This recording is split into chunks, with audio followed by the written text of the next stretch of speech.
Welcome to the academy.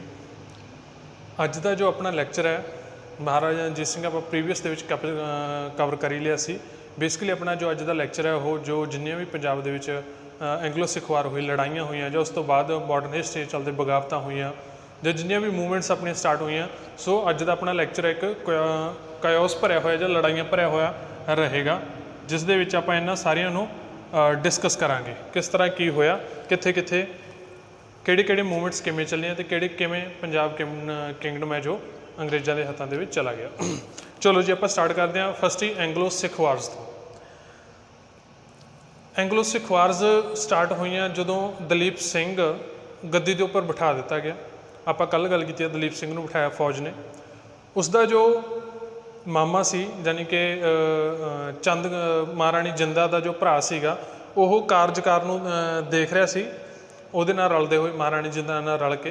But आप देखा सी कि जो खालसा फौज सी या सिख फौज सी वो काफ़ी ज़्यादा आप मुहारी हो गई सी ते खुद डिसीजन उन्हें लैने शुरू कर दिते सी ते काफ़ी ज़्यादा रिश्वतखोरी उस फौज दे विच शुरू हो गई सी। उसदे चलते हुए जो मेन ईवन के काफ़ी ज़्यादा कहने का भाव प्रोमीनेंट लीडर्स सीगे वो भी कतल किए जा चुके सीगे।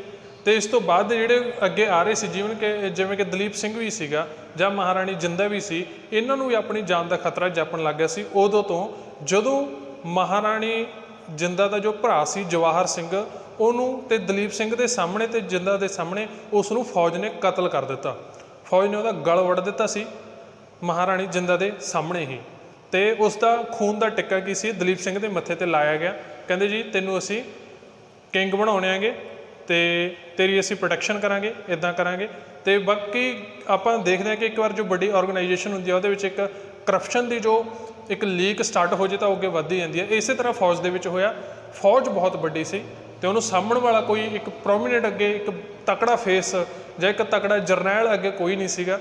तो यह फौज आप मुहारे चल रही सी। 5 मैंबरी कौंसल ही इन्होंने 5 कौंसल की मैंबर की कौंसल इन्होंने बनाई सी जो डिसीजन लैंदी सी ते रिश्वतां नाल काम करदी सी। इसे चीज़ के चलते महाराणी जिंदा ने की किया, ब्रिटिश नाल जो सी कॉन्टैक्ट कर लिया। इत्थे आप बड़ी ही एक सहूर भरे नाल गल कह सकते हैं कि महाराणी जिंदा खूह तो बचती हुई खाई दे विच डिग गई। खुद की फौज तो बचन के लिए उन्हें ब्रिटिश या अंग्रेज़ों नाल कॉन्टैक्ट कर लिया। उसने पत्र लिख के भेजे कि सानू प्रोटैक्शन चाहिए है, हो सकता है कि मैनू भी मार दें या अगे दलीप सिंह नूं भी ये मार दें बिकॉज फौज इस तरह ना रिएक्ट कर रही हैगी। तो इसे के चलते जी ब्रिटिश नूं सिर्फ एक मौका ही चाहिए सी कि किसी मौके इदां होवे कि सानू एक लीक मिले तो असीं उहदा फायदा चुकते हुए पंजाब नूं अपने हत्थां दे हेठ ले आईए।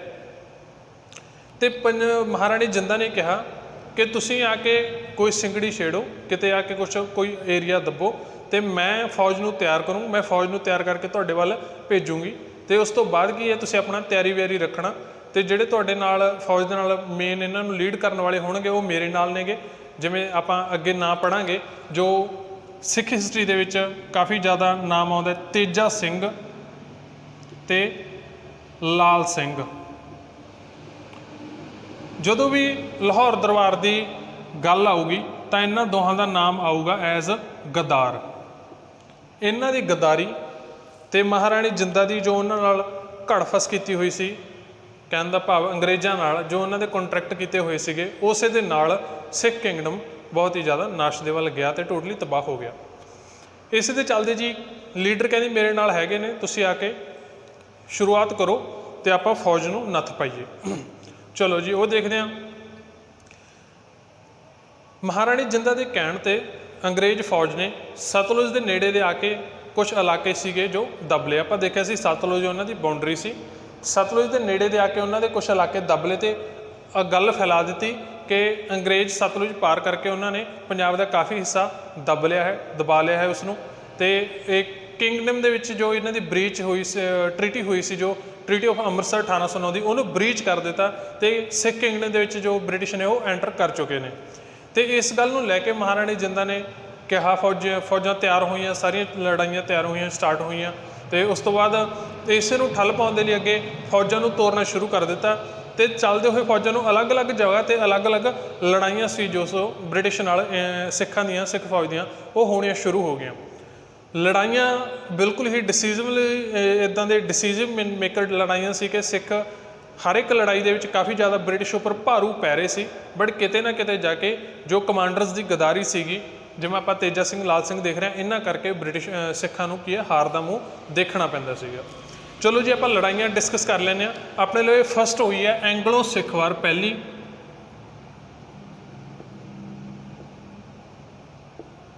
ਫਸਟ ਐਂਗਲੋ ਸਿੱਖ ਵਾਰ, ਅੰਗਰੇਜ਼ਾਂ ਤੇ ਸਿੱਖਾਂ ਦੀ ਪਹਿਲੀ ਲੜਾਈ।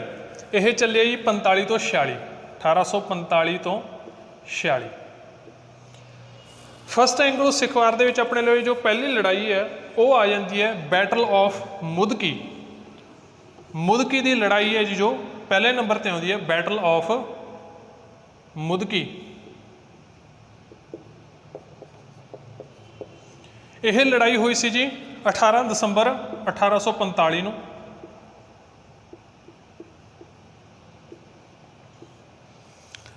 ਦਸੰਬਰ 1845 ਨੂੰ ਲਾਲ ਸਿੰਘ ਦੀ ਕਮਾਂਡਿੰਗ ਦੇ ਹੇਠ ਜੋ ਸਿੱਖ ਫੌਜਾਂ ਸੀ ਉਹਨਾਂ ਨੇ ਰਿਵਰ ਸਤਲੁਜ ਨੂੰ ਪਾਰ ਕੀਤਾ। ਜਿਵੇਂ ਕਿ ਆਪਾਂ ਕਿਹਾ ਸੀ ਕਿ ਜੀ ਰਾਣੀ ਚੰਦ ਕੌਰ ਨੇ ਦੱਸਿਆ, ਜਿੰਦਾ ਨੇ ਦੱਸਿਆ ਸੌਰੀ, ਕਿ ਇੱਦਾਂ ਕਿ ਉਹਨੇ ਕਬਜ਼ਾ ਕਰ ਰੱਖਿਆ ਜੀ, ਤੁਸੀਂ ਜਾਓ। ਉਸੇ ਨੂੰ ਕਾਊਂਟਰ ਕਰਨ ਦੇ ਲਈ ਗਏ ਤੇ ਉਹ ਸਤਲੁਜ ਤੇ ਨਹੀਂ ਸੀ, ਉਸ ਤੋਂ ਪਿੱਛੇ ਸੀ। ਤਾਂ ਫਿਰ ਸਿੱਖ ਫੌਜਾਂ ਨੇ ਕੀ ਹੈ, ਸਤਲੁਜ ਨੂੰ ਪਾਰ ਕੀਤਾ ਤੇ ਅੱਗੇ ਜਾ ਕੇ ਜੋ ਇਹਨਾਂ ਦਾ ਸਿੱਖਾਂ ਦਾ ਲੀਡਰ ਸੀ ਲਾਲ ਸਿੰਘ, ਤੇ ਅੱਗੇ ਜਾ ਕੇ ਜੋ ਅੰਗਰੇਜ਼ ਫੌਜ ਸੀ ਉਹਨਾਂ ਦੀ ਕਮਾਂਡਿੰਗ ਕਰ ਰਿਹਾ ਸੀ ਸਰ ਹਿਊ ਗੌਫ। ਇਹ ਨੇਮ ਇੰਪੋਰਟੈਂਟ ਨੇ ਜੀ ਆਪਣੇ ਪੇਪਰ ਦੇ ਪੱਖ ਤੋਂ, ਇਹਨਾਂ ਧਿਆਨ ਰੱਖ ਲੈਣਾ। ਇਹਨਾਂ ਨੇ ਕ੍ਰਾਸ ਕੀਤਾ ਜੀ, ਤੇ ਕ੍ਰਾਸ ਕਰਕੇ ਅੱਗੇ ਇਹਨਾਂ ਦੀ ਵੀ ਤਕੜੀ ਆਰਮੀ ਸੀ ਤੇ ਸਿੱਖਾਂ ਦੀ ਵੀ ਤਕੜੀ ਆਰਮੀ ਜਾ ਰਹੀ ਸੀਗੀ। ਤੇ ਹਿਊ ਗੌਫ ਨੇ ਉੱਥੇ ਜਾ ਕਾਫੀ ਜ਼ਿਆਦਾ ਇੱਕ ਕਹਿ ਸਕਦੇ ਘਮਾਸਾਨ ਦੀ ਲੜਾਈ ਹੋਈ, ਕਾਫੀ ਤਕੜੀ ਬੈਟਲ ਹੋਈ ਉੱਥੇ। ਤਾਂ ਬਟ ਉਹਦੇ ਬੈਟਲ ਦੇ ਚੱਲਦੇ ਹੋਏ ਇੱਥੇ ਕੀ ਕੀਤਾ ਜੀ, ਲਾਲ ਸਿੰਘ ਕੀ ਹੈ, ਗਦਾਰੀ ਕਰ ਗਿਆ ਤੇ ਆਪਣੇ ਜੋ ਨਾਲ ਦੇ ਸੀਗੇ, ਜਿੰਨੇ ਇਹਦਾ ਜਥਾ ਬਣਦਾ ਸੀ ਜਾਂ ਜਿੰਨੇ ਵੀ ਕਮਾਂਡਿੰਗ ਸੀ ਜਾਂ ਇਹਦਾ ਲੀਡਿੰਗ ਜੋ ਫੌਜੀ ਸੀ, ਕਮਾਂਡਰ ਹੀ ਸੀ, ਉਹੀ ਬੈਟਲਫੀਲਡ ਤੋਂ ਛੱਡ ਕੇ ਉੱਡ ਗਿਆ ਤੇ ਉਹ ਪਿੱਛੇ ਦੇ ਜਿਹੜੇ ਫੌਜੀ ਸੀ ਉਹ ਬਾਕੀ ਰਹਿ ਗਏ। ਤਾਂ ਉਹਨੂੰ ਸਰ ਹਿਊ ਗੌਫ ਨੇ ਤੇ ਇਹਦੀਆਂ ਫੌਜਾਂ ਨੇ ਘੇਰਾ ਪਾ ਲਿਆ ਤੇ ਉਹਨਾਂ ਨੂੰ ਭਜਾ ਦਿੱਤਾ ਤੇ ਸਿੱਖਾਂ ਨੂੰ ਉੱਥੋਂ ਰਿਟਰੀਟ ਕਰਨਾ ਪੈ ਗਿਆ। ਇਸ ਮੁਦਕੀ ਦੀ ਲੜਾਈ ਦੇ ਵਿੱਚ ਸਿੱਖ ਐਡਵਾਂਸ ਕਰ ਰਹੇ ਸੀ, ਕਾਫੀ ਜਗ੍ਹਾ ਜਿੱਤ ਵੀ ਰਹੇ ਸੀ। ਜੋ ਲਾਲ ਸਿੰਘ ਬੈਕਆਊਟ ਕਰ ਗਿਆ ਤਾਂ ਇੱਥੇ ਕਬਜ਼ਾ ਫਿਰ ਤੋਂ ਕੀ ਹੋ ਗਿਆ, ਬ੍ਰਿਟਿਸ਼ ਦਾ ਹੋ ਗਿਆ ਤੇ ਅੰਗਰੇਜ਼ਾਂ ਨੂੰ ਬੈਟਲ ਆਫ ਮੁਦਕੀ ਕੀ ਸੀਗੀ, ਜਿੱਤਣੀ ਹਾਸਲ ਹੋਈ। ਇਸ ਤੋਂ ਬਾਅਦ ਜੀ ਬੈਟਲ ਆਫ ਮੁਦਕੀ ਤੋਂ ਬਾਅਦ 3 ਦਿਨਾਂ ਬਾਅਦ ਆਪਣੇ ਕੋਲ 21 ਦਸੰਬਰ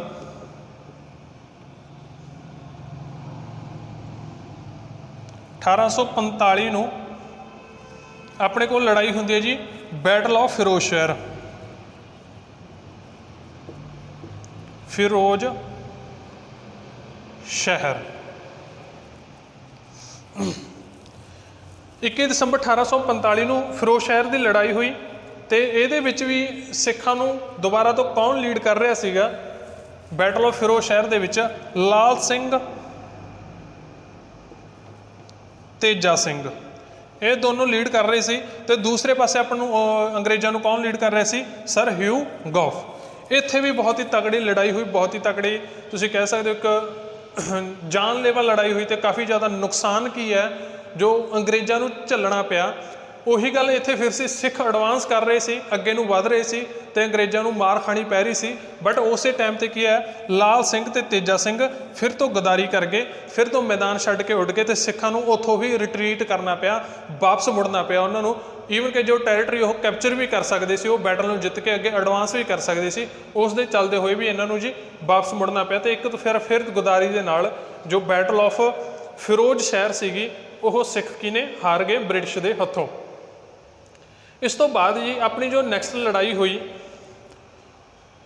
ਉਹ 1 ਮਹੀਨਾ ਬਾਅਦ 1 ਜਨਵਰੀ 21 ਜਨਵਰੀ 1946 ਨੂੰ ਹੋਈ। ਇਹ ਹੋਈ ਬੈਟਲ ਆਫ ਬੱਦੋਵਾਲ, ਬੱਦੋਵਾਲ ਦੀ ਲੜਾਈ।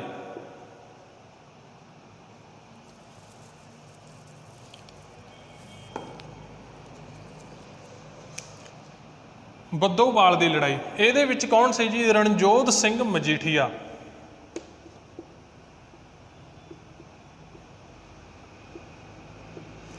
ਰਣਜੋਧ ਸਿੰਘ ਮਜੀਠੀਆ ਨੇ ਕੀ ਕੀਤਾ ਜੀ, ਸਤਲੁਜ ਕ੍ਰਾਸ ਕੀਤਾ ਲੁਧਿਆਣੇ ਦੇ ਕੋਲੋਂ। ਸਤਲੁਜ ਕ੍ਰਾਸ ਕਰਕੇ ਉਹਨੇ ਜੋ ਬ੍ਰਿਟਿਸ਼ ਫੌਜਾਂ ਸੀ ਉਸ ਦੇ ਉੱਪਰ ਹਮਲਾ ਕੀਤਾ ਤੇ ਉਹਨਾਂ ਦੀ ਕਮਾਂਡਿੰਗ ਕਰ ਰਿਹਾ ਸੀਗਾ, ਬ੍ਰਿਟਿਸ਼ ਫੌਜਾਂ ਦੀ ਕਮਾਂਡਿੰਗ ਕਰ ਰਿਹਾ ਸੀ ਇੱਥੇ ਸਰ ਹੈਨਰੀ ਸਮਿਥ। ਇਸ ਦੇ ਉੱਪਰ ਇਹਨਾਂ ਨੇ ਹਮਲਾ ਕੀਤਾ ਜੀ। ਤਕੜੇ ਹਮਲੇ ਦੇ ਨਾਲ ਸਰ ਹੈਨਰੀ ਸਮਿਥ ਤੇ ਉਹਦੀਆਂ ਫੌਜਾਂ ਰਿਟਰੀਟ ਕਰ ਗਈਆਂ, ਉੱਥੋਂ ਵਾਪਸ ਚਲੀਆਂ ਗਈਆਂ। ਜੋ ਇੰਨਾ ਤਕੜਾ ਹਮਲਾ ਹੋਇਆ ਰਣਜੋਤ ਸਿੰਘ ਮਜੀਠੀਆ ਦੀ ਅਗਵਾਈ ਦੇ ਵਿੱਚ, ਤੇ ਉਹਨਾਂ ਨੂੰ ਉੱਥੋਂ ਭੱਜਣਾ ਪੈ ਗਿਆ। ਤੇ ਇਹ ਬੈਟਲ ਕੀ ਸੀ, ਸਿੱਖਾਂ ਦੇ ਹੱਕ ਵਿੱਚ ਆਈ ਤੇ ਬੱਦੋਵਾਲ ਦੀ ਲੜਾਈ ਇਹਨਾਂ ਨੇ ਜਿੱਤ ਲਈ। ਉਸ ਟਾਈਮ ਦੇ ਉੱਤੇ ਜੋ ਹਿਸਟੋਰੀਅਨਸ ਨੇ, ਅੱਜ ਦੇ ਇਤਿਹਾਸਕਾਰ ਨੇ, ਉਹ ਵੀ ਗੱਲ ਕਰਦੇ ਨੇ ਕਿ ਅਗਰ ਉਸ ਟਾਈਮ 'ਤੇ ਥੋੜ੍ਹਾ ਜਿਹਾ ਮਜੀਠੀਆ, ਰਣਜੋਤ ਸਿੰਘ ਮਜੀਠੀਆ ਹੋਰ ਉਪਰਾਲਾ ਕਰਦਾ, ਬੱਦੋਵਾਲ ਦੀ ਲੜਾਈ ਜਿੱਤ ਕੇ ਉੱਥੇ ਬੈਠ ਗਿਆ। ਜੇ ਮਾੜਾ ਜਿਹਾ ਹੋਰ ਉਪਰਾਲਾ ਕਰਦਾ ਤਾਂ ਲੁਧਿਆਣਾ ਨੇੜੇ ਹੀ ਸੀ, ਜੋ ਕਿ ਬਿਲਕੁਲ ਛਾਉਣੀ ਸੀਗੀ ਇਹਨਾਂ ਦੀ, ਬ੍ਰਿਟਿਸ਼ ਦੀ ਛਾਉਣੀ ਸੀ, ਉਹਨੂੰ ਵੀ ਦਬਾ ਸਕਦਾ ਸੀ ਅਗਰ ਉਹ ਹਮਲਾ ਕਰਦਾ। ਤੇ ਇੱਕ ਬਹੁਤ ਹੀ ਤਕੜਾ ਜੋ ਗੜ੍ਹ ਸੀਗਾ ਲੁਧਿਆਣਾ ਜਿਹਾ, ਉਹ ਸਿੱਖਾਂ ਦੇ ਘੇਰੇ ਦੇ ਵਿੱਚ ਆ ਜਾਂਦਾ, ਜਿੱਥੋਂ ਉਹ ਰੀਇਨਫੋਰਸਮੈਂਟ ਕ੍ਰੀਏਟ ਕਰਕੇ ਅੱਗੇ ਦੇ ਹਮਲੇ ਸਟਾਰਟ ਕਰ ਸਕਦੇ ਸੀ ਪੰਜਾਬ ਦੇ ਵਿੱਚ। ਬਟ ਇੱਥੇ ਥੋੜ੍ਹੀ ਜਿਹੀ ਕਮੀ ਰਹੀ ਕਿ ਬੱਦੋਵਾਲ ਦੀ ਲੜਾਈ ਜਿੱਤਣ ਤੋਂ ਬਾਅਦ ਉਹ ਟਿਕ ਗਿਆ ਤੇ ਲੁਧਿਆਣੇ ਵੱਲ ਉਸਨੇ ਐਡਵਾਂਸ ਨਹੀਂ ਕੀਤਾ। ਇਹਦੇ ਇੱਕ ਬੈਟਲ ਦੇ ਵਿੱਚ ਸਿੱਖਾਂ ਨੂੰ ਜਿੱਤ ਪ੍ਰਾਪਤ ਹੋਈ ਜੀ। ਉਸ ਤੋਂ ਬਾਅਦ 28 ਜਨਵਰੀ 1946 ਜਾਣੀ ਕਿ 7 ਦਿਨ ਬਾਅਦ ਆਲੀਵਾਲ ਦੇ ਸਥਾਨ ਤੇ ਬੈਟਲ ਆਫ ਆਲੀਵਾਲ ਦੀ ਜਗ੍ਹਾ ਤੇ ਹੁਣ ਜੋ ਸਰ ਹੈਨਰੀ ਸਮਿਥ ਸੀ, ਉਹ ਫਿਰੋਜ਼ਪੁਰ ਤੋਂ ਰੀਇਨਫੋਰਸਮੈਂਟ ਲੈ ਕੇ ਵਾਪਸ ਬੈਕਅਪ ਲੈ ਕੇ ਉਸਨੇ ਕਿਹਾ ਆਲੀਵਾਲ ਦੀ ਜਗ੍ਹਾ ਤੇ ਰਣਜੋਤ ਸਿੰਘ ਮਜੀਠੀਆ ਦੇ ਉੱਪਰ ਚਾਣਚੱਕ ਹਮਲਾ ਕਰ ਦਿੱਤਾ। ਇਸ ਦੇ ਉੱਪਰ ਕੀ ਸੀਗਾ ਜੀ, ਜੋ ਸਿੱਖ ਸੋਲਜਰ ਸੀ, ਸਿੱਖ ਫੌਜ ਸੀਗੀ, ਉਹ ਰਿਵਰ ਕ੍ਰਾਸ ਕਰਕੇ ਵਾਪਸ ਭੱਜ ਗਈ ਤੇ ਉਹ ਜਗ੍ਹਾ ਨੂੰ ਵਾਪਸ ਉੱਥੇ ਹੀ ਛੱਡ ਕੇ, ਜੋ ਇਹਨਾਂ ਨੇ ਜਿੱਤੀ ਹੋਈ ਸੀ ਬੈਟਲ ਆਫ ਬੱਦੋਵਾਲ, ਇਹਦੇ ਨਾਲ ਜਿੱਥੇ ਇਹਨਾਂ ਨੇ ਕੰਕੁਐਸਟ ਕੀਤਾ ਹੋਇਆ ਸੀ, ਉਹਨੂੰ ਬੈਟਲ ਆਫ ਆਲੀਵਾਲ ਦੀ ਜਗ੍ਹਾ ਦੇ ਵਿੱਚ ਗਵਾ ਲਿਆ ਤੇ ਇਹ ਛੱਡ ਕੇ ਉੱਥੋਂ ਨੱਸ ਗਏ ਸਾਰੇ ਦੇ ਸਾਰੇ।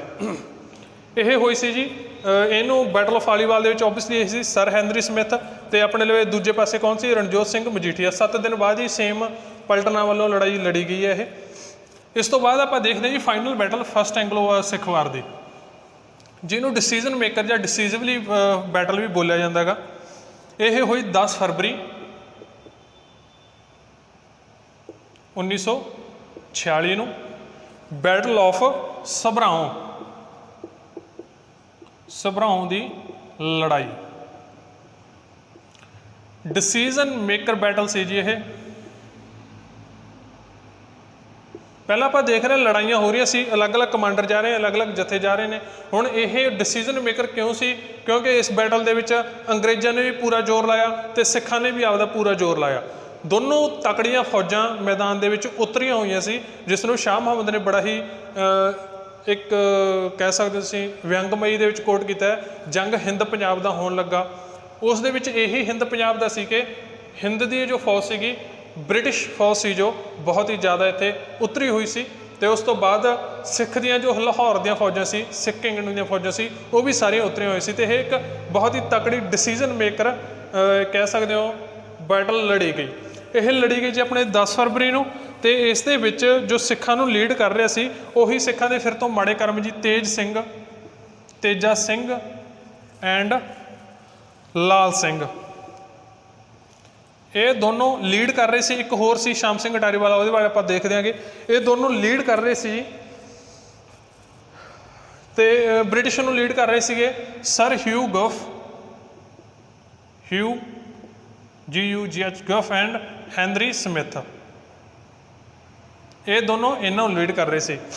ਹੁਣ ਇਸ ਬੈਟਲ ਦੇ ਵਿੱਚ ਕੀ ਹੋਇਆ ਜੀ, ਬੈਟਲ ਬਹੁਤ ਹੀ ਜ਼ਿਆਦਾ ਤਕੜੀ ਹੋਈ ਹੈ, ਬਹੁਤ ਹੀ ਜ਼ਿਆਦਾ ਘਮਾਸਾਨ ਦੀ ਲੜਾਈ ਸੀ ਜੋ ਸੀ ਇਹ 10 ਫਰਵਰੀ ਨੂੰ 1946 ਨੂੰ ਸਭਰਾਉਂ ਦੀ ਜਗ੍ਹਾ ਤੇ ਹੋਈ। ਬਹੁਤ ਹੀ ਤਕੜੀ ਬੈਟਲ ਸੀ। ਤੇ ਸਿੱਖ ਕੀ ਸੀਗੇ, ਮੋਸਟ ਆਫ ਜੋ ਸਿੱਖ ਮਿਲਟਰੀ ਸੀ ਉਹ ਰਿਵਰ ਸਤਲੁਜ ਕ੍ਰਾਸ ਕਰ ਚੁੱਕੀ ਸੀ। ਕ੍ਰਾਸ ਕਰਕੇ ਉਹ ਅੰਗਰੇਜ਼ਾਂ ਦੇ ਉੱਪਰ ਹਮਲੇ ਬੋਲ ਰਹੀ ਸੀ ਤੇ ਬਹੁਤ ਹੀ ਜ਼ਿਆਦਾ ਅੰਗਰੇਜ਼ਾਂ ਦਾ ਨੁਕਸਾਨ ਹੋ ਰਿਹਾ ਸੀਗਾ। ਜਿੰਨਾ ਵੀ ਉਹਨਾਂ ਦਾ ਐਮੂਨੀਸ਼ਨ ਸੀਗਾ ਜਾਂ ਜਿੰਨੀ ਉਹਨਾਂ ਦੀ ਕਹਿਣ ਦਾ ਭਾਵ ਇੱਕ ਤਾਕਤ ਸੀ, ਉਹਦੇ ਉੱਪਰ ਇੱਕ ਤਕੜੀ ਸੱਟ ਲੱਗ ਰਹੀ ਸੀ।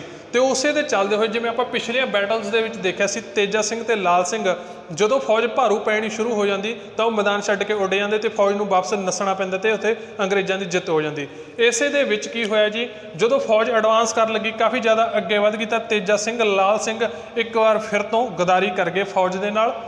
गदारी करन दे नाल जी इत्थे की सी, इत्थे इन्हां ने एक होर काम किया कि जो ये सतलुज दरिया सीगा जिसनों पार करके इन्हां ने पुल बनाया सी किश्तियां दा, जिसनों पार करके इत्थे सारी सिख फौज आई सी, ते अगर अंग्रेज सी लड़ रहे सी, इन्हां ने वापस जाते हुए वो पुल तोड़ दिता, सतलुज के उपरों वो पुल जो कि सीगा खत्म कर दिता, ते तां कि जो जिहड़ी ये फौज हैगी ये वापस ना मुड़ सके, जिद्दां पहलां वापस मुड़ गई फौज, वापस मुड़ के दुबारा तो फिर इकट्ठी होके लड़ ना सके, इत्थे ही सारे मर खप जाण। इस तरह जी तेजा सिंह लाल सिंह ने जदों पुल नूं तोड़ दिता तो सारे सिख फौजी सी एक थां दे उपर सतलुज के इधरले पासे सतलुज विच जांदे सी डुबदे सीगे, इधरले पासे लड़ाई सी, अगे गोरे सी जिहड़े उन्हां नूं वढ रहे सीगे, तां इन्हां लवे कोई चारा रिहा ना ज़्यादा बेसिकली। तां उस टाइम उस जंग के मैदान दे विच कमांडर सी, बट उस जंग के मैदान दे विच एक जो अपने लिए रिस्पैक्टफुल नाम लिया जाता गा सिखां दे विच, एक सिख किंगडम दे विच रिस्पैक्टफुल नाम आता है, जब पंजाब दे विच रिस्पैक्ट दे नाम लिया जाता, उस मैदान दे विच वो नाम बाहर निकल के आया जिन्हों आपां बोलते हैं शाम सिंह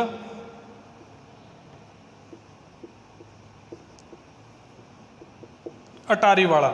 शाम सिंह अटारी वाला उस जंग मैदान दे विचों नितर के आया जी, जो उसने देख लिया कि तेजा सिंह ते लाल सिंह भज चुके ने, पुल टुट चुके हैं, तो यह अंग्रेज़ों ते सतलुज के विचाले सारी फौज की है घिर चुकी है, तो हुण उस टाइम कोई इन्हां दे लई रास्ता बाकी नहीं है। तो शाम सिंह अटारी वाला ने अपने घोड़े के नाम लैके सामने आया, तो उसने कहा कि मेरे नाल लीड करो तुसीं। इसने फौज नूं कमांड किया जिन्नी भी बाकी सी कि हुण जो टाइम है वो सिर्फ मरण का या मारन का है, इस तो बाद हुण कुछ अपने लिए बाकी नहीं है। तो शाम सिंह अटारी वाला ने उस टाइम लीड करते हुए इन्नी तकड़ी कमांडिंग के नाल हमले बोले कि बहुत ही डिजास्टरस जो यह बैटल सी एक तुसीं कह सकते हो अंग्रेज़ों के लिए साबित हुई। इस दे विच अंग्रेज़ों के 320 के करीब सिपाही की सीगे मारे गए, 320 मारे गए, तो 2000 तो लैके 2100 तक ऑफिशियल रिकॉर्ड्स ने उन्होंने के मुताबिक ज़्यादा भी हो सकता घट भी हो सकता जख्मी कर दिते ही इन्होंने। जिन्नी क फौज बाकी सी उहदे नाल इन्हां ने जो बंदे नूं पता लगता है कि हुण चारा नहीं है, हुण तां मरण दे लई है, तो फिर वो मारन ते तुल जाता इंसान। इस तरह ही शाम सिंह अटारी वाला ने एडे क तकड़े हमले उस टाइम वापस बोले लीड करते हुए उन्होंने अगे वधदे हुए, उसने लीड लैके सारे की कमांडिंग करके एडे क तकड़े हमले बोले कि बहुत ही डिजास्टरस इत्थे डिफीट सी, जो डिफीट नहीं सॉरी बहुत ही डिजास्टरस इत्थे बैटल साबित कर दी अंग्रेज़ों के, जिथे उन्होंने बहुत ही ज़्यादा नुकसान शाम सिंह अटारी वाला तो उसकी बची खुची फौज ने इन्हों पहुँचाया।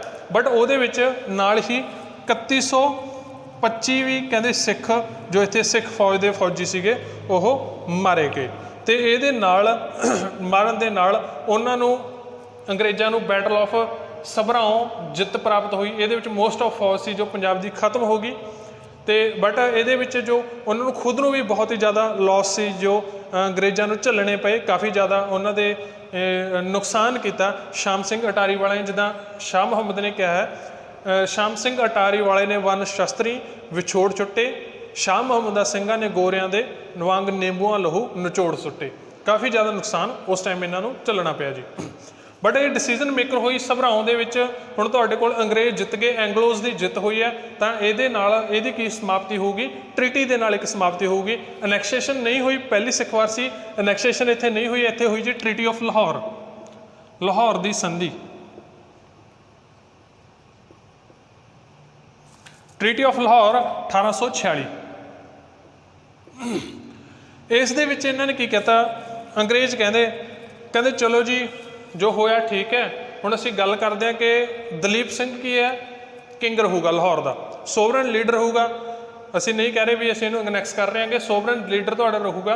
ये भी एक बेसिकली अंग्रेज़ों की चाल सी, बिकॉज उन्होंने पता सी भी हजे पंजाब दे विच तंत बाकी है, लड़ाइयाँ लड़ सकदियां, रीबल्स उठ सकते हैं कि हजे पंजाब नूं होर खोखला करना बाकी है, इस करके उन्होंने अनैक्स नहीं किया सी पंजाब नूं। उन्होंने कहा कहते जी लो इत्थे महाराजा दलीप सिंह तुहाडा सोवरन लीडर हैगा, लाहौर का रहेगा, बट सानू तुसीं इन्ना तुहाडा करजा बनदा गा 15 लाख 10-15-20 लाख जो भी कहा उन्होंने इंडमेंट इन्हां दे उपर पेनल्टी पोज कर दी, तो खर्चा होया जिन्ना वार दा वो सारा तुसीं देओगे, लाहौर दरबार देगा, इन्ना तुसीं सानू होर देओगे। तो इसे दे चलते हुए जिहड़े इन्हां दे विच गदार साबित हुई सी, बेसिकली जो कश्मीर के डोगरे आउंदे ने जिन्हां ने गदारी करके लाहौर दरबार नूं खत्म किया, उहदे विच गुलाब सिंह डोगरा सी, ਉਹ ਵੀ ਇਹਨਾਂ ਦੇ ਵਿੱਚ ਹੀ ਸੀ। ਇਹਨੂੰ ਗੁਲਾਬ ਸਿੰਘ ਡੋਗਰਾ ਨੂੰ ਇਸੇ ਟਰੀਟੀ ਦੇ ਤਹਿਤ ਕਸ਼ਮੀਰ ਦੇ ਦਿੱਤਾ ਜੀ। ਕਸ਼ਮੀਰ ਦਾ ਹਿੱਸਾ ਇਹਨੂੰ ਦੇ ਦਿੱਤਾ 1 ਕਰੋੜ ਦੇ ਵਿੱਚ। 1 ਕਰੋੜ ਦਿਓ ਕਹਿੰਦੇ ਕਸ਼ਮੀਰ ਲੈ ਜਾਓ ਜੀ। ਗੁਲਾਬ ਸਿੰਘ ਨੂੰ ਕਸ਼ਮੀਰ ਪਹੁੰਚਾ ਦਿੱਤਾ। ਕਸ਼ਮੀਰ ਪੰਜਾਬ ਤੋਂ ਕੀ ਹੈ ਵੱਖ ਹੋ ਗਿਆ, ਫਿਰ ਜੋ ਗੁਲਾਬ ਸਿੰਘ ਦੇ ਕਬਜ਼ੇ ਦੇ ਵਿੱਚ ਆ ਗਿਆ ਇਹ। ਤਾਂ ਇਸ ਤੋਂ ਬਾਅਦ ਜੋ ਸਤਲੁਜ ਸੀ, ਸਤਲੁਜ ਤੇ ਬਿਆਸ ਦੇ ਵਿਚਾਲ ਜੋ ਦੁਆਬਾ ਆਉਂਦਾ ਉਹ ਟੈਰੀਟਰੀ ਕੀ ਹੈ ਅੰਗਰੇਜ਼ਾਂ ਨੇ ਅਨੈਕਸ ਕਰ ਲਈ। ਦੁਆਬ ਨੂੰ ਅਨੈਕਸ ਕਰ ਲਿਆ, ਉਸ 'ਤੇ ਕਬਜ਼ਾ ਕਰ ਲਿਆ। ਤੇ ਸਤਲੁਜ ਦੇ ਜਿਹੜੇ ਦੋਹੇ ਪਹਿਲਾਂ ਟਰੀਟੀ ਸੀ ਜੋ 1809 ਦੀ, ਉਹਦੇ ਵਿੱਚ ਇਸ ਸਾਈਡ ਸਿੱਖ ਸੀ, ਇਸ ਸਾਈਡ ਬ੍ਰਿਟਿਸ਼ ਸੀ, ਇਸ ਸਾਈਡ ਰਣਜੀਤ ਸੀਗਾ। ਇਸ 1846 ਦੀ ਟਰੀਟੀ ਦੇ ਵਿੱਚ ਇਹ ਕਿਨਾਰਾ ਵੀ ਬ੍ਰਿਟਿਸ਼ ਕੋਲੇ ਆ ਗਿਆ ਤੇ ਇਹ ਕਿਨਾਰਾ ਵੀ ਬ੍ਰਿਟਿਸ਼ ਕੋਲੇ ਆ ਗਿਆ ਵੀ ਇਹ ਸਾਡਾ ਕਿਨਾਰਾ ਰਹੇਗਾ, ਹੁਣ ਸਤਲੁਜ ਨੂੰ ਅਸੀਂ ਕੰਟਰੋਲ ਕਰਾਂਗੇ, ਤੁਸੀਂ ਨਹੀਂ ਕਰੋਗੇ। ਇਹ ਟਰੀਟੀ ਜੋ ਹੋਈ 1846 ਦੀ ਲਾਹੌਰ ਦੀ ਪਹਿਲੀ ਐਂਗਲੋ ਸਿੱਖ ਵਾਰ ਦੇ ਨਾਲ ਜੀ। ਹੁਣ ਆਪਾਂ ਦੂਸਰੀ ਦੀ ਗੱਲ ਕਰਦੇ ਹਾਂ, ਆਪਣੇ ਲਵੇ ਆ ਰਹੀ ਹੈ ਸੈਕਿੰਡ ਐਂਗਲੋ ਸਿੱਖ ਵਾਰ।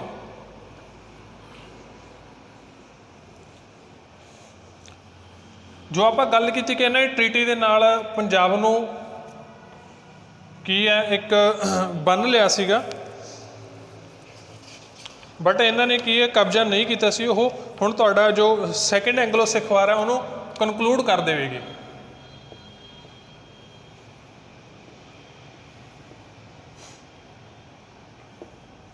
ਸੈਕਿੰਡ ਐਂਗਲੋ ਸਿੱਖ ਵਾਰ ਆਪਣੇ ਲਈ ਹੋਈ 1848 ਤੋਂ ਲੈ ਕੇ 49।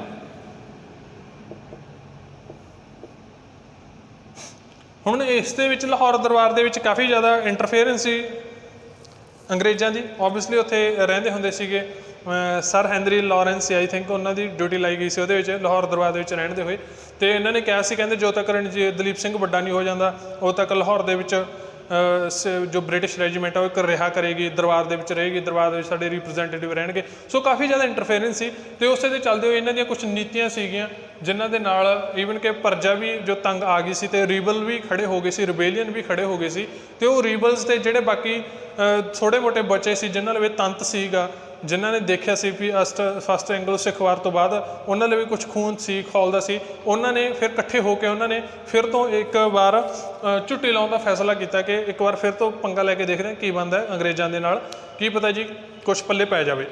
ਸੋ ਇਸੇ ਦੇ ਵਿੱਚ ਆਪਣੇ ਲਈ ਬੈਟਲ ਆਫ ਸਭਰਾਉਂ ਦੇ ਵਿੱਚ ਆਇਆ ਸ਼ਾਮ ਸਿੰਘ ਅਟਾਰੀ ਵਾਲਾ। ਬੈਟਲ ਆਫ ਐਂਗਲੋ ਜਿਹੜੀਆਂ ਸੈਕਿੰਡ ਐਂਗਲੋ ਸਿੱਖ ਵਾਰ ਹੈ ਉਹਦੇ ਵਿੱਚ ਆਪਣੇ ਲਈ ਮੇਨ ਨਾਮ ਆਊਗਾ ਸ਼ਾਮ ਸਿੰਘ ਅਟਾਰੀ ਵਾਲੇ ਦਾ ਭਰਾ ਸੀ ਜੀ ਸ਼ੇਰ ਸਿੰਘ ਅਟਾਰੀ ਵਾਲਾ। ਇਹ ਇਸ ਵਾਰ ਦੇ ਵਿੱਚ ਮੇਨ ਨਾਮ ਰਹੇਗਾ ਬਿਕੋਜ਼ ਤੁਹਾਡੀ ਪਹਿਲੀ ਬੈਟਲ ਹੀ ਰਾਮਨਗਰ ਦੀ ਲੜਾਈ ਹੈ ਜੋ ਬੈਟਲ ਆਫ ਰਾਮਨਗਰ ਹੈ।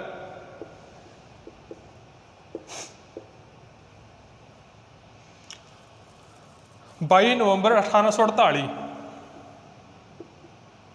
ਇਹ ਸ਼ੇਰ ਸਿੰਘ ਅਟਾਰੀ ਵਾਲਾ ਇਹਦੇ ਵਿੱਚ ਸਿੱਖ ਫੌਜਾਂ ਨੂੰ ਲੀਡ ਕਰ ਰਿਹਾ ਸੀ ਜੀ। ਸ਼ੇਰ ਸਿੰਘ ਅਟਾਰੀ ਵਾਲਾ ਦੇ ਕਮਾਂਡਿੰਗ ਦੇ ਵਿੱਚ ਬ੍ਰਿਟਿਸ਼ ਫੌਜਾਂ ਨੇ ਇਹਦੇ ਵਿੱਚ ਸਟਾਰਟਿੰਗ ਕੀਤੀ। ਬ੍ਰਿਟਿਸ਼ ਫੌਜਾਂ ਸੀ ਇਹਦੇ ਸਰ ਗਫ ਦੇ ਹੇਠ, ਸਰ GUGH ਗਫ, ਇਸ ਦੇ ਹੇਠ ਇਹਨਾਂ ਨੇ ਚਿਨਾਬ ਕ੍ਰੋਸ ਕੀਤਾ ਜੀ, ਜੋ ਆਪਣੇ ਲਵੇ ਰਾਵੀ ਰਿਵਰ ਹੈ। ਰਾਵੀ ਰਿਵਰ ਚਿਨਾਬ ਕ੍ਰੋਸ ਕਰਕੇ ਚਿਨਾਬ ਵੱਲ ਇਹ ਜਾ ਰਹੀਆਂ ਸੀਗੀਆਂ ਅਤੇ ਉੱਥੇ ਜਾ ਕੇ ਅੱਗੇ ਇਹਨਾਂ ਨੂੰ ਮਿਲਿਆ ਸ਼ੇਰ ਸਿੰਘ ਅਟਾਰੀ ਵਾਲਾ। ਹੁਣ ਜੋ ਆਪਾਂ ਟਰੀਟੀ ਦੇਖੀ ਸੀ, ਟਰੀਟੀ ਦੇ ਵਿੱਚ ਦੁਆਬਾ ਇਹਨਾਂ ਕੋਲ ਸੀਗਾ। ਦੁਆਬੇ ਤੋਂ ਬਾਅਦ ਲਾਹੌਰ ਦੇ ਵਿੱਚ ਰਹਿ ਰਹੇ ਸੀ, ਬਟ ਦੁਆਬੇ ਤੋਂ ਬਾਅਦ ਬਿਆਸ ਵੀ ਇਹਨਾਂ ਨੇ ਲਾਹੌਰ ਦੇ ਵਿੱਚ ਰਹਿੰਦੇ ਹੋਏ ਉੱਥੇ ਇਹਨਾਂ ਦੀ ਤੋਰ ਚਾਲ ਹੋ ਗਈ ਸੀ। ਉਸ ਤੋਂ ਬਾਅਦ ਇਹ ਰਾਵੀ ਵੀ ਕ੍ਰੋਸ ਕਰਕੇ ਚਿਨਾਬ ਦੇ ਵੱਲ ਵੀ ਅੱਗੇ ਵੱਧ ਗਏ ਕਿ ਅੱਗੇ ਜਾ ਕੇ ਦੇਖਦੇ ਹਾਂ ਹੁਣ ਕੀ ਹੁੰਦਾ। ਅੱਗੇ ਇਹਨਾਂ ਨੂੰ ਟੱਕਰਿਆ ਜੀ ਸ਼ੇਰ ਸਿੰਘ ਅਟਾਰੀ ਵਾਲਾ, ਜਿੱਥੇ ਇਹ ਆਪਣੀਆਂ ਫੌਜਾਂ ਲੈ ਕੇ ਬੈਠਿਆ ਹੋਇਆ ਸੀਗਾ। ਅਤੇ ਇਸ ਦੇ ਵਿੱਚ 22 ਨਵੰਬਰ 1848 ਨੂੰ ਲੜਾਈ ਲੜੀ ਗਈ ਰਾਮਨਗਰ ਦੇ ਸਥਾਨ 'ਤੇ। ਰਾਮਨਗਰ ਦੇ ਸਥਾਨ 'ਤੇ 22 ਨਵੰਬਰ 1848 ਨੂੰ ਸਰ ਗਿਓਫ ਦੀਆਂ ਫੌਜਸ ਅਤੇ ਸ਼ੇਰ ਸਿੰਘ ਅਟਾਰੀ ਵਾਲਾ ਦੀਆਂ ਸਿੱਖ ਫੌਜਾਂ ਦੇ ਵਿਚਾਲੇ ਲੜਾਈ ਲੜੀ ਗਈ ਅਤੇ ਇਹਨਾਂ ਦੇ ਵਿੱਚ ਜੀ ਸਿੱਖ ਜੋ ਫੋਰਸਿਸ ਸੀਗੀਆਂ ਉਹ ਜੇਤੂ ਰਹੀਆਂ। ਸਰ ਗਿਓਫ ਜੋ ਸੀਗਾ ਉਹਨੂੰ ਆਪਣੀਆਂ ਡਿਫੀਟਡ ਫੌਜਾਂ ਲੈ ਕੇ ਵਾਪਸ ਆਉਣਾ ਪਿਆ। ਇਸ ਤੋਂ ਬਾਅਦ ਦੀ ਜੋ ਬੈਟਲ ਹੈ ਆਪਣੇ ਲਈ ਰਾਮਨਗਰ ਤੋਂ ਬਾਅਦ ਦੀ ਬੈਟਲ ਹੋਈ ਬੈਟਲ ਆਫ ਚਿਲਿਆਂਵਾਲਾ 13 ਜਨਵਰੀ 1849, ਚਿਲਿਆਂਵਾਲਾ ਦੀ ਲੜਾਈ।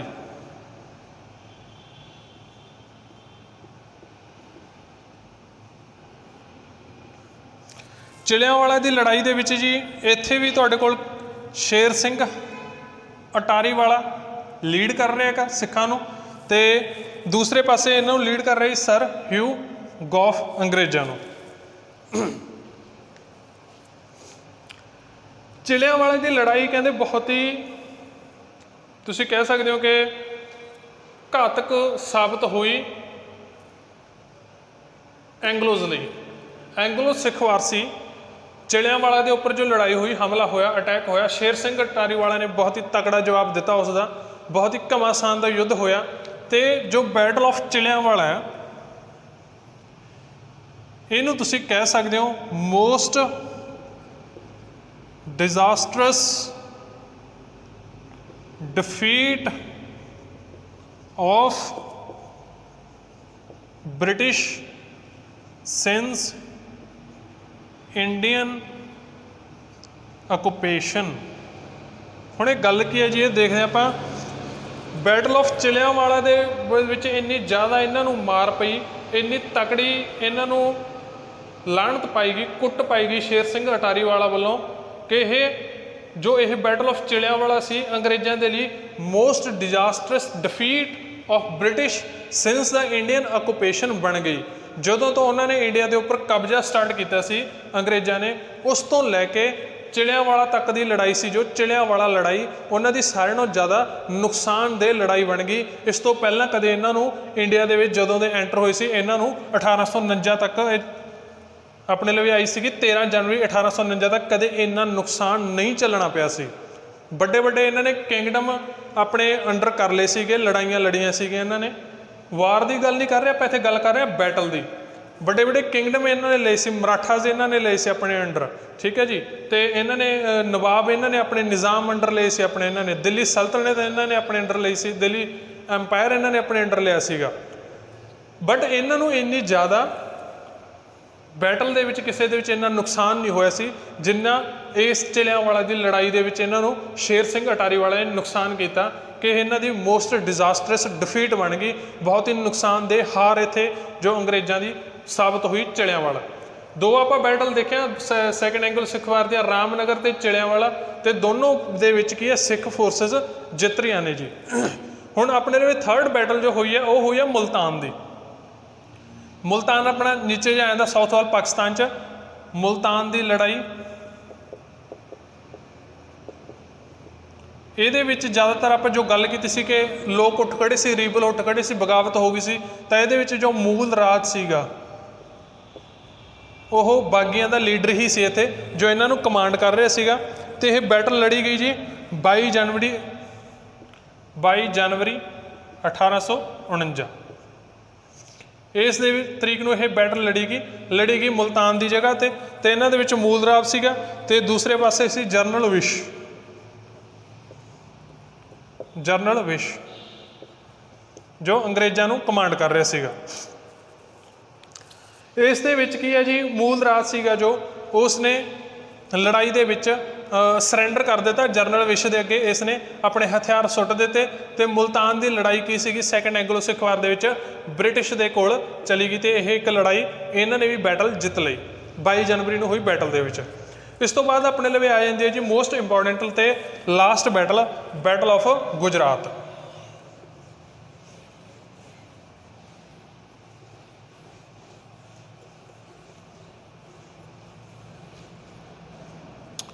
ਗੁਜਰਾਤ ਦੀ ਲੜਾਈ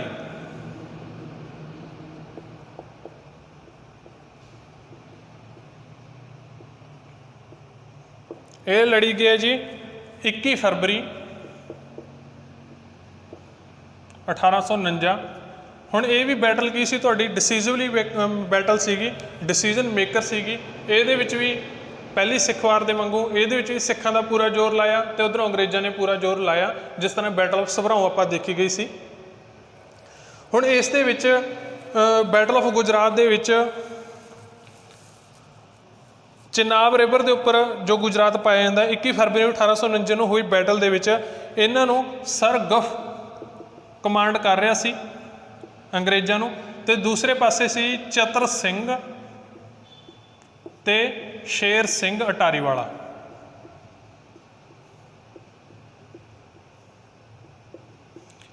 ਇਸ ਬੈਟਲ ਦੇ ਵਿੱਚ ਜੀ ਗਹਿ ਕੱਢਵੀਂ ਲੜਾਈ ਹੋਈ बहुत ही तकड़ी इत्थे बैटल लड़ी गई ये। तो इसे दे विच आपां देख सकते हैं शेर सिंह अटारी वाला जो 2 बैटल्स का जेतू सी, उधरों चतर सिंह सीगा जो अपनी फौज के नाल आया सी। 2 फौजां सिखां दी इत्थे बेसिकली जिन्नी क ताकत बखदी सिखां दी वो कंबाइंड सी। ते दूसरे पासे सर गफ सीगा जो अंग्रेजी फौजां नूं लीड कर रहा सी।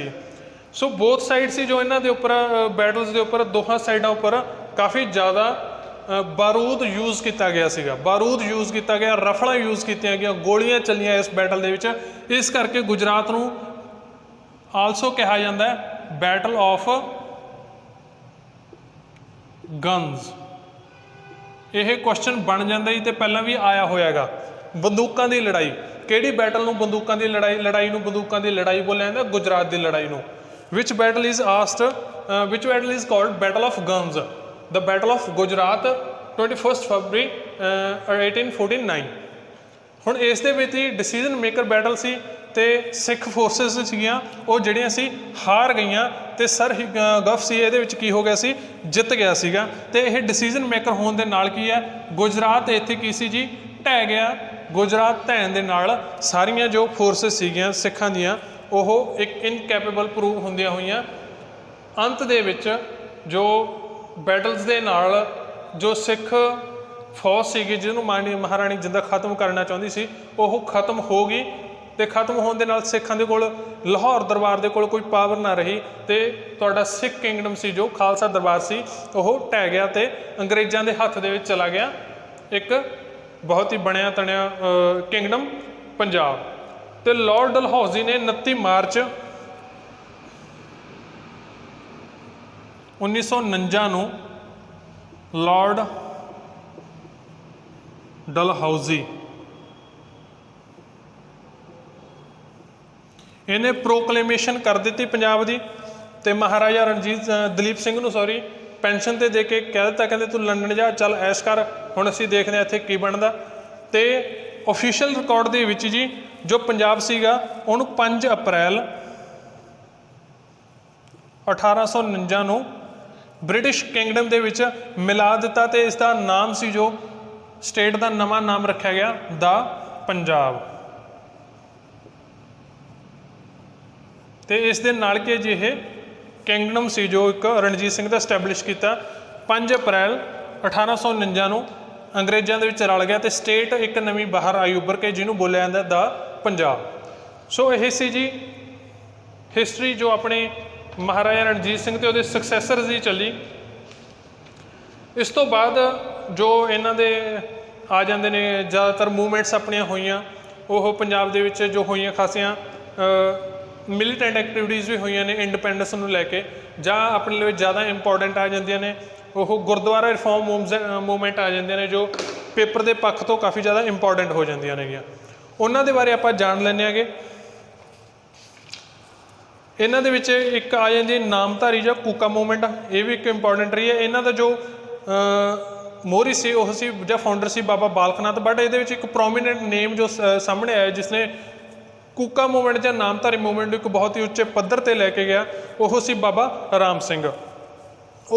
उसने इनू भैणी तक इहदा की सी एक हैडकुआटर बना दिता सी लुधियाने तक। तो मेन पंजाब की सीट दे विच उहनूं लैके आए सी बाबा राम सिंह।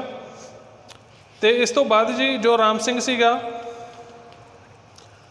उसनूं इलाहाबाद जेल विच भेज दिता गया सेंट दे। तो उस तो बाद डिपोर्ट कर दिता गया सी रंगून दे विच जिथे कि 29 नवंबर 1844 नूं उहदी डैथ हो गई सी। इहदे कंटैक्सट दे विच ज़्यादा कुछ नहीं है बट यह एक अलग सैक्ट नहीं सी बट सिखिज़म दे विचों एक सिलैक्ट बाहर निकल के आया हुआ सी। तो यह एक सीधी पग बन्नण दा इन्हां दा कंसैप्ट सीगा ते चिट्टे कपड़े पाउंदे सी। तो इन्हां दे कुछ कंसैप्ट सी जो सिखा तो अलग सी, ज़्यादा रैडिकल या रिजिडिटिवल नहीं जा रहे थे। तो ज़्यादातर ये जो गुरु नानक सी उन्होंने सिद्धांतों को लैके अगे चल रहे थे। इन्हों बोलते हैं जी नामधारी। तो उस तो बाद आप गल कर लें जी जो अपने लिए मेन गुरुद्वारा रिफॉर्म मूवमेंट की। गुरुद्वारा रिफॉर्म मूवमेंट की सी जां इहनूं कहा जाता है गुरुद्वारा सुधार एक मूवमेंट जो सुधार गुरु घर सुधारक मूवमेंट। ये की सी जी जो अंग्रेज़ों की शह से बड़िया बड़िया जो सिख श्राइन सीगियां जां जिहड़े गुरुद्वारे से बड़े बड़े उन्होंने उपर महंतां का कब्जा सी। महंत सिख भी नहीं सी बट हिंदू भी सी, इदां दे मिक्सअप सी वो, उदासियां दा कब्जा सी वो, तो वो उस तरह के अपने ही मौज मस्ती करते हैं बिकॉज उन्होंने उपर अंग्रेज़ों का हथ से भी तुम कुछ भी करो तो कोई कुछ कहेगा नहीं। इसे दे चलते हुए रिफॉर्म्स स्टार्ट होए गुरुद्वारों के लियाउण दे लई, जिद्दां कि अपने लिए हरमंदर साहब के उपर भी महंतां का कब्जा सीगा, तो इसे स्टार्ट करते हुए काफ़ी ज़्यादा इन्हों कुर्बानियां भी देनियां पईयां, तो काफ़ी ज़्यादा अगे मूवमेंट चलियां जिहदे आपां नूं कहंदे आ मोर्चा। तो इसे मूवमेंट के रिलेशन के गुरुद्वारा रिफॉर्म के मूवमेंट के रिलेशन के जो अकाली है, अकाली मूवमेंट सामने आई, जो अकाली दल पैदा होए वो उत्थों ही पैदा होए जो अकाली मूवमेंट्स स्टार्ट हुई। हुण इन्हां दी आपां गल करिए जिद्दां इन्हां नूं रिफॉर्म्स लैण दे लई लोगों ने प्रैशर क्रिएट किया, बहुत ही ज़्यादा प्रैशर पाया, तो उस चलते हुए जो गवर्नमेंट ने सीगा ब्रिटिश गवर्नमेंट ने कमेटी बना दी 36 सिखां की, जिहदे विच महाराजा भुपिंदर सिंह भी सी पटियाले का, तो हरमंदर साहब नूं मैनेज करना सी उन्होंने, बट सिखां ने उस कमेटी को नकार दिता। उसनूं नकारते हुए इन्होंने की है अकालीज ने खुद एक कमेटी बनाई 15 नवंबर 1920 को अकाल तख्त के उपर, इस 175 बंदियां की यह कमेटी इस्टैबलिश की गई, तो 36 जोड़े ऑफिशियल नॉमिनी सीगे वो इनकलूड किए गए थे, इनू बोलिया गया जी SGPC श्रोमणी गुरुद्वारा प्रबंधक कमेटी। इसे दे चलते हुए जी फिर अकाल तख्त के उपर 12 दसंबर 1920 को पहला सैशन कंडक्ट किया गया। सरदार सुंदर सिंह मजीठिया, हरबंस सिंह अटारीए का जो सीगा वाइस प्रेजिडेंट से, सुंदर सिंह मजीठिया प्रेजिडेंट से, तो भाई जोध सिंह सैक्रटरी से। इसका फर्स्ट सैशन होया इन्हों का। इसे दे चलते जी काफ़ी ज़्यादा इन्होंने एक कहता भाभी तगड़ा स्थान इतने SGPC ने क्रिएट कर लिया सीगा, बट ऑफिशियल नहीं हुई सी SGPC, अपनी बनाई सी इन्हें श्रोमणी गुरुद्वारा प्रबंधक कमेटी। तो इसे दे चलते अगे के जो मोर्चे हुए सी उहदे विच की इन्हों स्ट्रगल करने पे, किवें किवें जाके अगे उभरी आपां ओह अगे दे विच देख लेने। जिवें अपने लिए पहला मोर्चा आया ननकाणा साहिब, ननकाणा साहिब मैसकर जो होया सी उत्थे सीगा महंत का उत्थे कब्जा सीगा, नारायण दास महंत सी जी, उन्हें की कीता सी 150 अकाली उत्थे पीसफुली जा रहे थे। ये ज़्यादातर अकाली मूवमेंट जो अपनी रही है नॉन वायलेंट रही है, इन्होंने वायलेंट कुछ भी नहीं कंडक्ट किया, नॉन वायलेंट मूवमेंट से इन्हें किया ही उत्थे आके पीसफुल ये प्रोटेस्ट कर रहे थे, कंडक्ट कर रहे थे। तो उन्हें जो नारायण दास सीगा उन्हें अपनी जो आर्मी तैयार की हुई सी, जां जो गुंडे सी उन्होंने 20 फरवरी 1921 को कतल कर दिते। उन्होंने 150 अकालियों के जो गए सी बहुत ही बुरी तरह। तो इसे दे नाल पूरी एक जो देश सीगा उहदे विच एक शौक फैल गया, तो बहुत ही ज़्यादा लोग नाराज़ हो गए जिस तरह के पीसफुल लोगों को वढ़ दिता गया जां मार दिता गया उस टाइम के। तो इसे दे चलते हुए फिर गवर्नमेंट ने किया 7 सिखां की कमेटी बना दी, तो नारायण दास को अरेस्ट कर लिया गया। बट उस दे नाल एक ननकाणा साहिब का जो कब्जा सी वो अगे अगे स्टैप्स के नाल चलते हुए हौली हौली सिखां के हाथ दे आया। इस तो बाद गुरु का बाग मोर्चा, जिस तरह गोल्डन टैंपल का भी इन्हों के कोल 1922 के कब्जा आया, 1921 तक तो यह 1921 तो कब्जा खुद अंग्रेज़ों ने अपने हाथ में लिया, पर लोगों के प्रैशर नाल गोल्डन टैंपल का 1922 के इन्हों के लवे खुद को कब्जा सिखां को आया।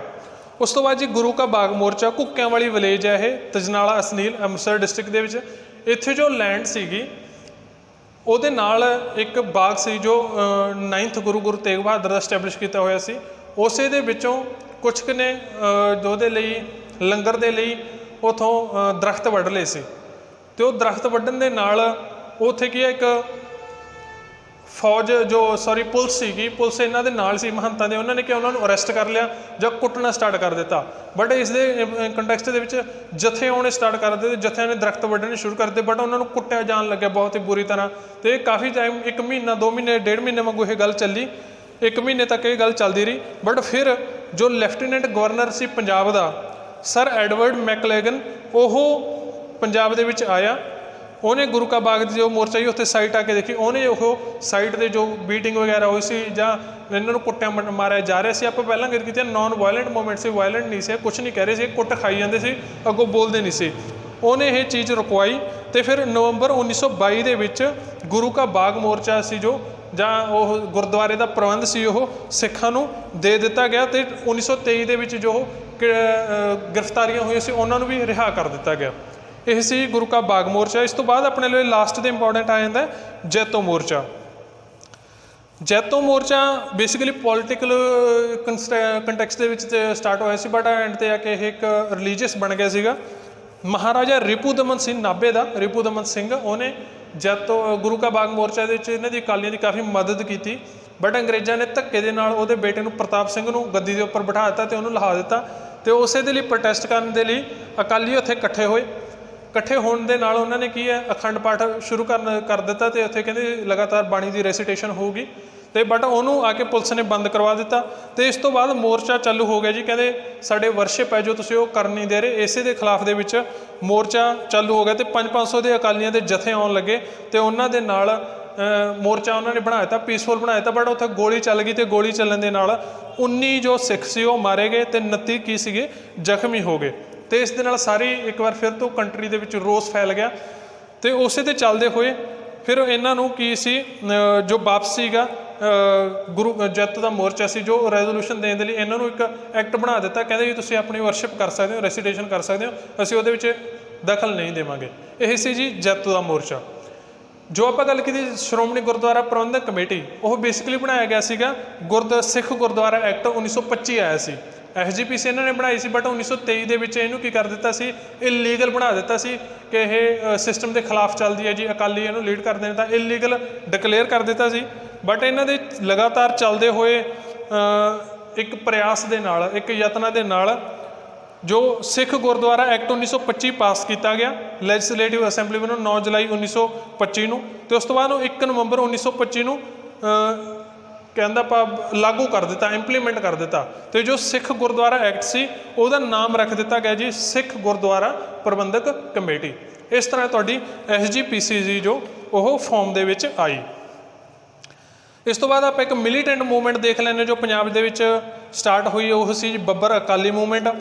ਇਹਦੇ ਵਿੱਚ ਜ਼ਿਆਦਾਤਰ ਜਿੱਦਾਂ ਮੋਰਚੇ ਹੋ ਰਹੇ ਸੀ ਜਾਂ ਧਾਰਮਿਕ ਸਥਾਨਾਂ ਦੀ ਬੇਅਦਬੀ ਹੋ ਰਹੀ ਸੀ, ਜਾਂ ਇਹਨਾਂ ਦਾ ਸਾਰਿਆਂ ਦਾ ਇੱਕ ਵਾਇਲੈਂਟ ਤਰੀਕੇ ਦੇ ਨਾਲ ਬਦਲਾ ਲੈਣ ਦੇ ਲਈ, ਆਰਮਸ ਦੇ ਨਾਲ ਬਦਲਾ ਲੈਣ ਦੇ ਲਈ ਕੁਛ ਨੇ ਯਤਨ ਕੀਤਾ ਸੀ। ਉਹ ਮੂਵਮੈਂਟ ਜੋ ਚੱਲੀ ਸੀ ਉਹਨੂੰ ਬੋਲਦੇ ਸੀ ਬੱਬਰ ਅਕਾਲੀ। ਬੱਬਰ ਦਾ ਮਤਲਬ ਹੁੰਦਾ ਸ਼ੇਰ, ਅਕਾਲੀ ਜੋ ਆਪਾਂ ਦੇਖਦੇ ਹਾਂ ਉਹੀ। ਇਹਨਾਂ ਦੇ ਵਿੱਚ ਜ਼ਿਆਦਾਤਰ ਇਹ ਸਟਾਰਟ ਕੀਤੀ ਗਈ ਸੀ, ਇਹਨਾਂ ਦੇ ਜੋ ਲੀਡਰ ਸੀਗੇ ਮਾਸਟਰ ਮੋਟਾ ਸਿੰਘ, ਕਿਸ਼ਨ ਸਿੰਘ ਗੜਗੱਜ, ਇਹ ਹਵਲਦਾਰ ਸੀਗਾ ਜੀ ਰਿਟਾਇਰ ਆਰਮੀ ਤੋਂ। ਸੋ ਇਹਨਾਂ ਨੇ ਕਾਫੀ ਯਤਨ ਕੀਤੇ ਅਤੇ ਕਾਫੀ ਇਹਨਾਂ ਨੇ ਪਲੈਨਿੰਗਸ ਵੀ ਬਣਾਈਆਂ ਐਗਜ਼ੀਕਿਊਟ ਕਰਨ ਦੀਆਂ ਜਾਂ ਅੰਗਰੇਜ਼ ਅਫਸਰਾਂ ਨੂੰ ਮਾਰਨ ਦੀਆਂ। ਇਹ ਕਾਫੀ ਜੋ ਕੁਛ ਚੱਲਦਾ ਰਿਹਾ। ਬਟ ਗਵਰਨਮੈਂਟ ਨੇ 19 ਅਪ੍ਰੈਲ 1923 ਦੇ ਵਿੱਚ ਬੱਬਰ ਅਕਾਲੀ ਉਹਨਾਂ ਨੂੰ ਅਸੀਂ ਡਿਕਲੇਅਰ ਕਰ ਦਿੱਤਾ ਕਿ ਅਨਲਾਫੁਲ ਹੈ ਜੀ, ਇਹ ਪੰਗੇ ਕਹਿੰਦੇ ਨੇ ਅਤੇ ਕੁਛ ਨਾ ਕੁਛ ਕਰ ਸਕਦੇ ਨੇ, ਅਤੇ ਕ੍ਰਿਮੀਨਲ ਲਾ ਦੇ ਹੇਠ ਇਹਨਾਂ ਨੂੰ ਲਿਆ ਕੇ ਅੰਤ ਦੇ ਵਿੱਚ ਵਰਿਆਮ ਸਿੰਘ ਧੁੱਗਾ ਸੀ ਜੋ ਇਹਨਾਂ ਦਾ ਮੇਨ, ਉਹਨੂੰ ਫੜ ਲਿਆ ਗਿਆ ਜੂਨ 1924 ਦੇ ਵਿੱਚ, ਅਤੇ ਲਾਹੌਰ ਦੇ ਵਿੱਚ ਸੈਂਟਰਲ ਜੇਲ੍ਹ ਦੇ ਵਿੱਚ 15 ਅਗਸਤ 1923 ਨੂੰ 62 ਜਾਣੇ ਜੋ ਸੀ ਉਹ ਇਹਨਾਂ ਨੂੰ ਫੜ ਕੇ ਫੈਬਰਵਰੀ 1925 ਦੇ ਵਿੱਚ 6 ਨੂੰ ਫਾਂਸੀ ਦੀ ਜਗ੍ਹਾ ਦੇ ਸਜ਼ਾ ਦੇ ਦਿੱਤੀ, ਅਤੇ ਬਾਕੀਆਂ ਨੂੰ ਕੁਛ ਨੂੰ ਉਹਨਾਂ ਦੇ ਵਿੱਚੋਂ ਫਾਂਸੀ ਜਗ੍ਹਾ ਮਿਲ ਦੇ ਦਿੱਤੀ ਅਤੇ ਕੁਛ ਨੂੰ ਕਾਲੇ ਪਾਣੀ ਭੇਜ ਦਿੱਤਾ। ਅਤੇ ਇਸੇ ਤਰ੍ਹਾਂ ਚੱਲਦੇ ਹੋਏ ਇਹ ਮੂਵਮੈਂਟ ਵੀ ਉਹਨਾਂ ਨੇ ਕੀ ਹੈ ਖ਼ਤਮ ਕਰ ਦਿੱਤੀ। ਜੋ ਇਹਨਾਂ ਦੇ ਵਿੱਚ ਇੰਪੋਰਟੈਂਟ ਫੈਕਟਰ ਬਣਦਾ ਉਹ ਡੇਟ ਬਣਦੀ ਹੈ ਜੀ, ਜੋ 1926 ਦੇ ਵਿੱਚ ਬੱਬਰ ਜਿਨ੍ਹਾਂ ਨੂੰ ਫਾਂਸੀ ਦਿੱਤੀ ਗਈ, ਜੋ ਨਾਮ ਸੀ ਉਹਨਾਂ ਦੇ ਉਹ ਇੰਪੋਰਟੈਂਟ ਨੇਗੇ, ਕਿਸ਼ਨ ਸਿੰਘ ਗੜਗੱਜ, ਬਾਬੂ ਸੰਤਾ ਸਿੰਘ, ਦਲੀਪ ਸਿੰਘ ਧੈਮਾਨ, ਕਰਮ ਸਿੰਘ ਮੰਕੋ, ਨੰਦ ਸਿੰਘ ਘੁੜਿਆਲ ਅਤੇ ਧਰਮ ਸਿੰਘ ਹਯਾਤਪੁਰ। ਇਹ ਸੀਗੇ ਜੀ ਜਿਨ੍ਹਾਂ ਨੂੰ ਫਾਂਸੀ ਦਿੱਤੀ ਗਈ। ਅਤੇ ਇੱਕ ਇੰਪੋਰਟੈਂਟ ਫੈਕਟਰ ਇਹ ਬਣ ਗਿਆ ਪੰਜਾਬ ਦਾ ਬੱਬਰ ਅਕਾਲੀ ਮੂਵਮੈਂਟ। ਅਤੇ ਇਸੇ ਦੇ ਵਿੱਚ ਆਪਾਂ ਹੁਣ ਦੇਖ ਲੈਂਦੇ ਜੋ ਪੰਜਾਬ ਦੇ ਵਿੱਚ ਬੇਸਿਕਲੀ ਕਾਫੀ ਜ਼ਿਆਦਾ ਇੰਪੋਰਟੈਂਟ ਹੋਈਆਂ ਮੂਵਮੈਂਟਸ ਜਾਂ ਮੈਸਕਰ ਹੋਏ ਜਿਨ੍ਹਾਂ ਨੇ ਨੈਸ਼ਨਲ ਲੈਵਲ 'ਤੇ ਇੱਕ ਛਾਪ ਛੱਡ ਦਿੱਤੀ, ਜਿੱਦਾਂ ਕਿ ਕਾਮਾਗਾਟਾ ਮਾਰੂ। ਬਾਬਾ ਗੁਰਦਿੱਤ ਸਿੰਘ ਸੀ, ਕਾਮਾਗਾਟਾ ਮਾਰੂ ਨਾਮ ਦੇ ਜਹਾਜ਼ ਉਹਨੇ ਜਾਪਾਨ ਤੋਂ ਲਿਆ ਕਿਰਾਏ 'ਤੇ, ਅਤੇ ਉਹਨੂੰ ਨਾਮ ਦਿੱਤਾ ਗੁਰੂ ਨਾਨਕ ਜਹਾਜ਼। ਅਤੇ ਹਾਂਗਕਾਂਗ ਤੋਂ ਲੈ ਕੇ ਉਹ ਮੋਸਟਲੀ ਜਿੰਨੇ ਵੀ ਸੀਗੇ ਸਾਰੇ ਇੰਡੀਅਨ ਸੀ ਜਾਂ ਸਿੱਖ ਸੀਗੇ ਉਹਦੇ ਵਿੱਚ ਜ਼ਿਆਦਾਤਰ, ਉਹਨਾਂ ਨੂੰ ਲੈ ਕੇ ਕੈਨੇਡਾ ਵੱਲ ਚੱਲ ਗਿਆ। ਬਟ ਕੈਨੇਡਾ 'ਤੇ ਉੱਥੇ ਰੂਲ ਲਾਇਆ ਹੋਇਆ ਸੀ ਵੀ ਅਸੀਂ ਜੋ ਏਸ਼ੀਅਨਸ ਨੇ ਉਹਨਾਂ ਨੂੰ ਐਂਟਰੀ ਨਹੀਂ ਕਰਨ ਦੇਣੀ ਜਦੋਂ ਤੱਕ ਉਹ ਆਪਣੀ ਲੀਗਲਿਟੀ ਨਹੀਂ ਪ੍ਰੂਵ ਕਰਦੇ। ਤਾਂ ਉਹ ਜਦੋਂ ਉੱਥੇ ਪਹੁੰਚੇ 4 ਅਪ੍ਰੈਲ 1914 ਨੂੰ ਉਹ ਵੈਂਕੂਵਰ ਪਹੁੰਚੇ, ਅਤੇ ਉਹਦੇ ਵਿੱਚ 4 ਅਪ੍ਰੈਲ ਨੂੰ ਚੱਲੇ ਸੀ, 23 ਮਈ 1914 ਨੂੰ ਵੈਂਕੂਵਰ ਪਹੁੰਚੇ, ਜਿਹਦੇ ਵਿੱਚ 340 ਸਿੱਖ, 24 ਮੁਸਲਿਮ ਅਤੇ 12 ਹਿੰਦੂ ਸੀਗੇ। ਉਹਨਾਂ ਦੇ ਵਿੱਚ ਉਤਰਨ ਦੇ ਬਾਅਦ 22 ਜਾਣੇ ਤੋਂ ਸਿਰਫ ਇੱਕ ਉਹਨਾਂ ਦੀ ਆਈਡੈਂਟੀਟੀ ਪ੍ਰੂਵ ਹੋਈ ਕਿ ਅਸੀਂ ਇੱਥੋਂ ਦੇ ਕੈਨੇਡਾ ਦੇ ਰਹਿਣ ਵਾਲੇ ਹਾਂ, ਬਟ ਬਾਕੀਆਂ ਦੀ ਆਈਡੈਂਟੀਟੀ ਨਾ ਪ੍ਰੂਵ ਹੋਈ ਤਾਂ ਉਹਨਾਂ ਨੇ ਵਾਪਸ ਭੇਜ ਦਿੱਤਾ ਜਹਾਜ਼। ਵਾਪਸ ਜਦੋਂ ਹਾਂਗਕਾਂਗ ਜਹਾਜ਼ ਆਇਆ ਤਾਂ ਫਿਰ ਉਹਨੂੰ ਹਾਂਗਕਾਂਗ ਦੇ ਰਹਿਣ ਦੇ ਲੋਕ ਸੀ ਉਹ ਜੋ ਇੰਡੀਅਨ ਸੀ ਉੱਥੇ ਰਹਿੰਦੇ ਸੀ, ਬਟ ਉੱਥੇ ਵੀ ਉਹਨਾਂ ਨੂੰ ਰਹਿਣ ਦਿੱਤਾ ਅਤੇ ਉਹਨਾਂ ਨੂੰ ਸਿੱਧਾ ਇੰਡੀਆ ਭੇਜ ਦਿੱਤਾ ਕੋਲਕਾਤਾ। ਬੇਸਿਕਲੀ ਹਾਂਗਕਾਂਗ ਵੀ ਉਸ ਕਿਸ ਦੇ ਕੰਟਰੋਲ ਸੀ, ਉਹ ਬ੍ਰਿਟਿਸ਼ ਦੇ ਕੰਟਰੋਲ ਦੇ ਵਿੱਚ ਸੀ। ਸੋ ਇਹ ਕਲਕੱਤਾ ਜਦੋਂ ਪਹੁੰਚੇ ਤਾਂ ਇੱਥੇ ਇਹਨਾਂ ਲਈ ਇੱਕ ਸਿੱਧੀ ਟ੍ਰੇਨ ਲਾਈ ਗਈ ਸੀ ਵੀ ਤੁਸੀਂ ਜਹਾਜ਼ 'ਚ ਉਤਰੋ, ਸਿੱਧੇ ਟ੍ਰੇਨ ਦੇ ਵਿੱਚ ਬੈਠੋ ਅਤੇ ਪੰਜਾਬ ਚਲੇ ਜਾਓ। ਬਟ ਉਹਦੇ ਵਿੱਚੋਂ ਕੋਈ ਕਲਕੱਤੇ ਦੇ ਵਿੱਚ ਰਹਿਣਾ ਚਾਹੁੰਦੇ ਸੀ ਅਤੇ ਕਈ ਉੱਥੇ ਆਪਣਾ ਹਜੇ ਟਿਕਣਾ ਚਾਹੁੰਦੇ ਸੀ ਕਲਕੱਤਾ ਦੇ ਵਿੱਚ, ਤਾਂ ਉੱਥੇ ਇੱਕ ਪ੍ਰੋਟੈਸਟ ਸਟਾਰਟ ਹੋ ਗਿਆ। ਉਹ ਪ੍ਰੋਟੈਸਟ ਦੇ ਚੱਲਦੇ ਜੋ ਸਾਰੇ ਜਿੰਨੇ ਵੀ ਯਾਤਰੀ ਸੀ ਉਹ ਇਕੱਠੇ ਹੋ ਕੇ ਕਲਕੱਤਾ ਸਿਟੀ ਵੱਲ ਚੱਲਣਾ ਉਹਨਾਂ ਨੇ ਸ਼ੁਰੂ ਕਰ ਦਿੱਤਾ। ਅਤੇ ਉਸੇ ਦੇ ਚੱਲਦੇ ਹੋਏ ਉੱਥੇ ਜੋ ਫੌਜ ਪੁਲਿਸ ਤੈਨਾਤ ਕੀਤੀ ਗਈ ਸੀ ਉਸ ਨੇ ਗੋਲੀਆਂ ਚਲਾ ਦਿੱਤੀਆਂ, ਜਿਸ ਦੇ ਵਿੱਚ 19 ਸਿੱਖ ਮਾਰੇ ਗਏ ਅਤੇ ਕਾਫੀ ਜ਼ਿਆਦਾ ਸ਼ਹੀਦ ਹੋ ਗਏ। ਇਸੇ ਨੂੰ ਬੋਲਿਆ ਜਾਂਦਾ ਕਾਮਾਗਾਟਾ ਮਾਰੂ ਦੀ ਜੋ ਆਪਣਾ ਘਟਨਾ ਹੋਈ ਸੀ, ਕਾਮਾਗਾਟਾ ਮਾਰੂ ਦੀ, ਕਾਮਾਗਾਟਾ ਮਾਰੂ ਨਾਮ ਦੇ ਜਹਾਜ਼ ਦੇ ਉੱਪਰ। ਇਸ ਦੇ ਵਿੱਚ ਆਇਆ ਬਾਬਾ ਗੁਰਦਿੱਤ ਸਿੰਘ ਸੀ, ਜੇ 28 ਉਹਦੇ ਨਾਲ ਦੇ ਸੀ, ਉਹ ਉੱਥੋਂ ਨਿਕਲ ਕੇ ਖਿਸਕ ਕੇ ਭੱਜ ਗਏ ਅਤੇ ਬਾਕੀਆਂ ਨੂੰ ਪੰਜਾਬ ਦੇ ਵੱਲ ਟ੍ਰੇਨ ਦੇ ਵਿੱਚ ਜਾ ਕੇ ਪੰਜਾਬ ਦੇ ਵੱਲ ਭੇਜ ਦਿੱਤਾ। ਇਸ ਤੋਂ ਬਾਅਦ ਆਉਂਦੇ ਜਲਿਆਂਵਾਲਾ ਬਾਗ ਮੈਸਕਰ। 13 ਅਪ੍ਰੈਲ 1919 ਨੂੰ ਡਾਕਟਰ ਸਤਿਆਪਾਲ ਅਤੇ ਸੈਫੂਦੀਨ ਜੋ ਇਹਨਾਂ ਦਾ ਅਰੈਸਟ ਹੋਏ ਸੀ, ਇਹਨਾਂ ਨੇ ਪ੍ਰੋਟੈਸਟ ਕਰ ਰਹੇ ਸੀ ਕਿ ਗਾਂਧੀ ਨੂੰ ਪੰਜਾਬ ਦੇ ਵਿੱਚ ਆਉਣ ਤੋਂ ਰੋਕਤਾ। ਇਹਦੇ ਪ੍ਰੋਟੈਸਟ ਦੇ ਚੱਲਦੇ ਇਹਨਾਂ ਨੂੰ ਅਰੈਸਟ ਕਰ ਲਿਆ ਗਿਆ ਅਤੇ ਧਾਰਾ 144 ਲਗਾ ਦਿੱਤੀ, ਕੋਈ ਇਕੱਠ ਨਹੀਂ ਕਰੂਗਾ। ਇਹਨਾਂ ਨੇ ਪ੍ਰੋਟੈਸਟ ਕਰਨ ਦੀ ਅਲੱਗ-ਅਲੱਗ ਜਗ੍ਹਾ ਕੀਤੀ ਬਟ ਇਹਨਾਂ ਨੂੰ ਕਰਨ ਨਾ ਦਿੱਤਾ ਗਿਆ। ਤਾਂ ਫਿਰ 13 ਅਪ੍ਰੈਲ ਨੂੰ 1919 ਦੇ ਵਿੱਚ ਜਲਿਆਂਵਾਲੇ ਬਾਗ ਦੇ ਵਿੱਚ ਇਹ ਮੀਟਿੰਗ ਕਰ ਰਹੇ ਸੀਗੇ। ਸੋ ਇਕੱਠ ਹੋਇਆ ਸੀ, ਆਪਣੇ ਪੰਜਾਬੀ ਪਤਾ ਹੀ ਹੈ, ਕੁਛ ਹੁੰਦਾ ਹੋਵੇ ਤਾਂ ਦੇਖ ਕੇ ਆਲੇ ਦੁਆਲੇ ਐਵੇਂ ਖੜੇ ਹੋ ਜਾਂਦੇ ਨੇ। ਤਾਂ ਕਾਫੀ ਜ਼ਿਆਦਾ ਲੋਕ ਉੱਥੇ ਵੜ ਗਏ ਜਲਿਆਂਵਾਲੇ ਬਾਗ ਦੇ ਵਿੱਚ ਅਤੇ ਉਹ ਮੀਟਿੰਗ ਦੇ ਚੱਲਦੇ ਹੋਏ ਕਾਫੀ ਜ਼ਿਆਦਾ ਤਾਦਾਦ ਵੱਧ ਗਈ ਸੀ। ਅਤੇ ਉੱਥੇ ਜਨਰਲ ਮਾਈਕਲ ਡਾਇਰ ਨੇ